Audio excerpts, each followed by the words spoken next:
Siya nga raw ang pinakamagandang regalo tuwing Pasko. Sa ngalan ng pagmamahal, gagawin daw ni Julio ang lahat para sa kanyang 4 na anak at asawa.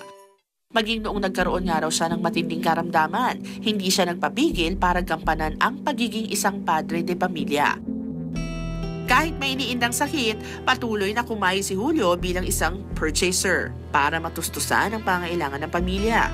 Nagkaroon po ako ng kidney stone. Dumating din yung time na yung sa ihi ko may kasamang pula, kulay dugo. Sa panahon nasa ibabaw raw siya, sa itaas lang siya kumakapit kasama ang asawa. Kasabay na medikasyon, tamang pagkain at ehersisyo.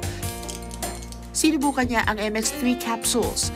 Sumailalim sa mga klinikal na pagsusuri sa Nutrasource Canada ang MX3 at base sa resulta, naglalaman ito ng alpha, beta at gamma nutrients na mainam sa ating kalusugan.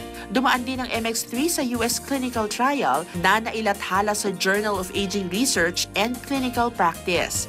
Naging okay na yung pakiramdam po, nawala na yung sakit na makirot sa loob.